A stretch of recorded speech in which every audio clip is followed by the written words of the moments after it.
Today, we are diving into one of the most talked about developments in the ongoing war between Ukraine and Russia.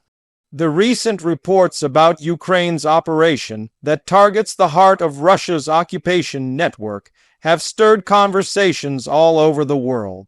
This operation has been described as strategic, daring, and deeply symbolic. It represents Ukraine's shift from a defensive stance to a more assertive and proactive phase of warfare.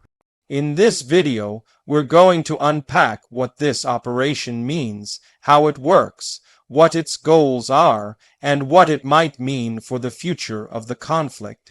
The war between Ukraine and Russia has been going on for years now, but since 2022, it has taken on a new and more destructive scale.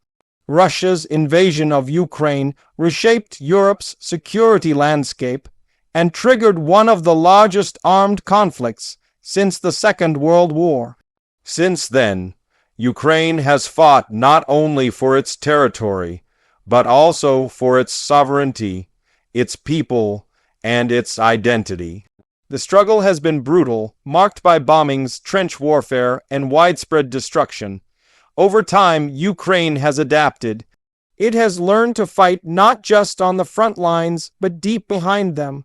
What's happening now shows that Ukraine has developed the capability to strike deep inside the Russian war network. When we hear the phrase Russia's occupation network, it may sound abstract, but what it really means is the web of control Russia has built in the territories it occupies.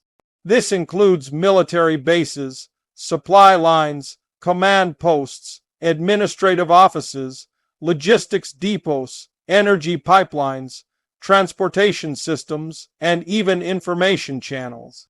In other words, this network is what keeps the occupation running.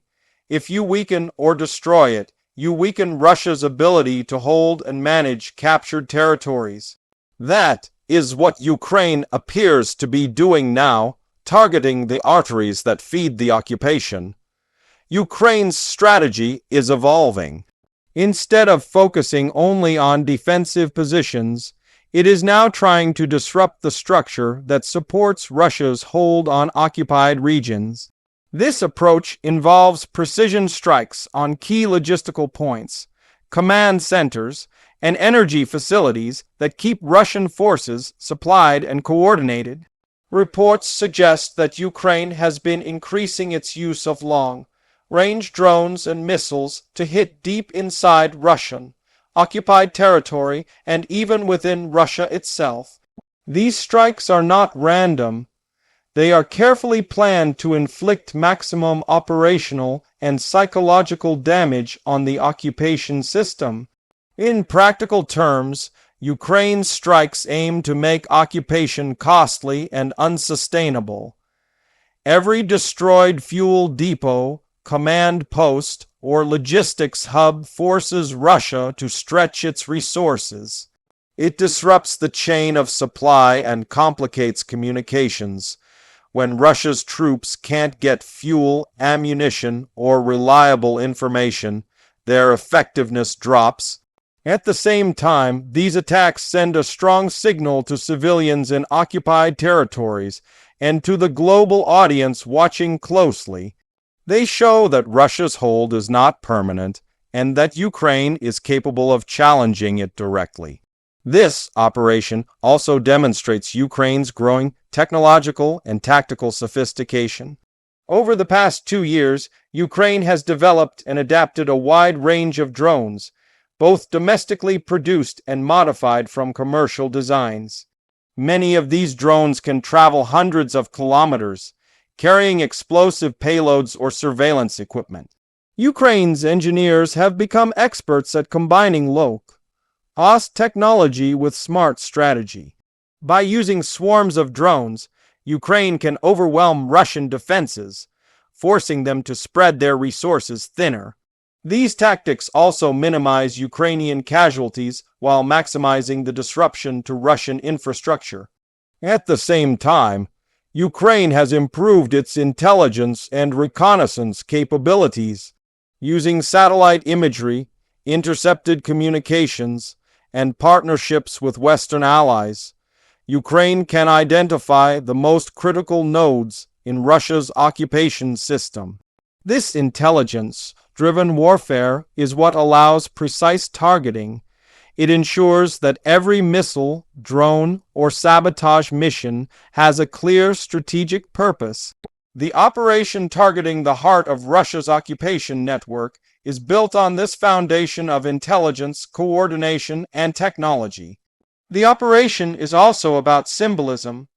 When Ukraine strikes deep into the systems that sustain Russia's control, it's not just a military move, it's a psychological one. It undermines the perception of Russian invincibility. It tells Russian troops and officials that nowhere is truly safe. It reminds the world that Ukraine has not given up, that it's still capable of taking the fight to the occupier. For Ukrainians living under occupation, every successful strike is a sign of hope, a reminder that liberation remains possible. However, such operations are not without risks. Striking deep into enemy-held territory requires resources and precision. It also risks escalation. Russia may respond by intensifying attacks on Ukrainian infrastructure or launching new offensives on the front lines. There's also the danger of civilian harm, especially when strikes hit areas where military and civilian infrastructure overlap. Ukraine must walk a fine line between effective military action and maintaining the moral high ground in the eyes of the international community. Another important aspect of this operation is logistics. For any military campaign, logistics are often the difference between success and failure. Russia's war machine relies heavily on fuel, ammunition, and spare parts that must move from depots to the front. Disrupting those routes creates bottlenecks. Trains delayed, fuel lines cut, bridges damaged. All these things slow the pace of war. If Ukraine can keep up sustained pressure on these networks, Russia will struggle to maintain its occupation at the same level of intensity. The timing of these strikes also matters. They come at a point in the war when both sides are digging in for the long haul. Russia continues to hold large parts of eastern and southern Ukraine, while Ukraine is trying to reclaim lost ground. Western support, though still significant, has faced political challenges, making Ukraine's need to demonstrate progress even more urgent. By showing it can strike the core of Russia's control system, Ukraine proves that it's not stagnant. It's adapting and still capable of shaping the battlefield. On a deeper level, this operation reveals a strategic truth about modern warfare. Control isn't just about territory, it's about systems. Armies no longer win wars by merely occupying land. They win by controlling the flow of resources, the information, and the infrastructure that sustains an occupation. By targeting these systems, Ukraine is redefining what it means to fight back against a superior force. It's not just about numbers or heavy weapons. It's about intelligence, agility, and creativity. This approach also changes the narrative of the war. For much of the conflict, Russia has projected power through fear and domination. Its occupation of Ukrainian territories has relied on heavy propaganda and the perception that its control is irreversible. But operations like this one weaken that image. They expose vulnerabilities. They show that Russia's network of control is not as solid as it claims to be. Every successful strike sends ripples through that illusion, eroding morale both on the front lines and within the occupation administrations. Psychologically, this operation is a blow to Russian troops and officials. Knowing that key bases, command centers, or fuel depots could be hit at any moment adds constant tension. Morale suffers when soldiers feel unsafe even in supposedly secure areas. It forces commanders to change tactics, relocate facilities, and divert resources to defense. All of this consumes time and energy that could otherwise go toward offensive operations. For Ukraine's population, especially those in cities like Kiev, Kharkiv, and Odessa, this operation also boosts national morale. After enduring years of bombardment and hardship, people need to see that their army is capable of striking back. It reinforces faith in their country's resilience and military skill. It tells them that Ukraine is not just surviving but fighting with purpose and intelligence. Internationally, these operations reshape the diplomatic landscape. Western allies, including the United States and European countries, monitor these developments closely. Successful Ukrainian strikes demonstrate that aid and military training are producing results. They strengthen the argument for continued support. They also remind the world that Ukraine's struggle is not hopeless, that a smaller nation can stand against aggression with determination and innovation.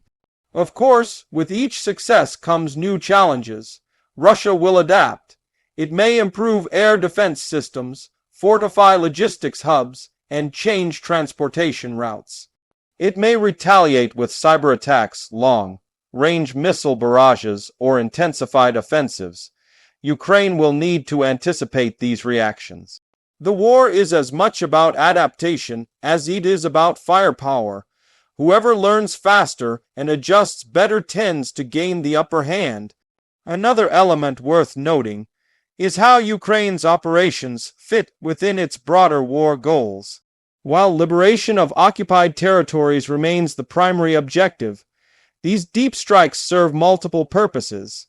They weaken Russia's ability to govern occupied regions. They disrupt military supply chains. And they apply pressure on Russia's domestic front by forcing it to defend areas that were once considered secure. In this sense, the operation is both tactical and strategic. It helps Ukraine in the short term while shaping the conditions for long-term advantage. Ukraine's actions also align with a growing understanding that the future of warfare lies in decentralization and technological innovation. Small, fast, and smart systems are replacing traditional heavy arsenals as the tools of modern conflict. Drones, cyber warfare, and precision intelligence now play the central role. Ukraine's ability to adapt to this new form of warfare is one of the reasons it has managed to resist a much larger adversary for so long. It's also crucial to understand the human dimension of this operation. Behind every destroyed base or disrupted supply line are people, both soldiers and civilians affected by the consequences. War always exacts a human toll. Ukraine's challenge is to ensure that its operations remain focused on legitimate military objectives, minimizing civilian harm while still achieving strategic goals. Maintaining this balance is what keeps international sympathy and support strong. As the operation continues, questions arise about its long-term implications. Can Ukraine sustain this level of intensity? Will these strikes be enough to force Russia to reconsider its occupation? Or will the conflict grind on, with both sides locked in a cycle of escalation and counter-escalation? The answers are uncertain, but one thing is clear. Ukraine's new approach has changed the dynamic of the war. It has forced Russia to adapt and expose the limits of occupation in a modern, connected, and resilient world. In many ways, Ukraine's operation is about reclaiming initiative. For months, Russia tried to dictate the pace of war. Now Ukraine is taking that control back. It's choosing the time, place, and nature of its attacks. That shift in initiative can be as powerful as any weapon. It alters momentum, shapes perceptions, and influences decisions at the highest levels. This operation also sends a message beyond the battlefield. It tells the world that even in the face of overwhelming odds, innovation and courage can change the course of events. Ukraine's story has become a symbol of resistance against authoritarianism, of resilience in the face of destruction, and of the power of unity and purpose. As we look at the broader picture, we see that the outcome of this conflict will affect more than just Ukraine and Russia. It will shape the future of global security, alliances, and the balance of power. Ukraine's ability to target and disrupt an occupying forces network may serve as a model for other nations facing similar threats in the future. It shows that even without overwhelming military power, a country can challenge aggression through intelligence, innovation, and resolve. For now, the world watches closely. Every new strike, every confirmed hit, every shift in Russia's logistics tells part of the unfolding story. It's a story of strategy, survival, and defiance. Ukraine's operation against Russia's occupation network is not just about reclaiming land. It's about reclaiming agency, dignity, and hope. Thank you for watching and for staying with me through this deep dive. If you found this analysis informative, please like, share, and subscribe for more in-depth breakdowns of global events. Share your thoughts in the comments. What do you think this operation means for the future of the war? Until next time, stay informed, stay thoughtful, and take care of one another.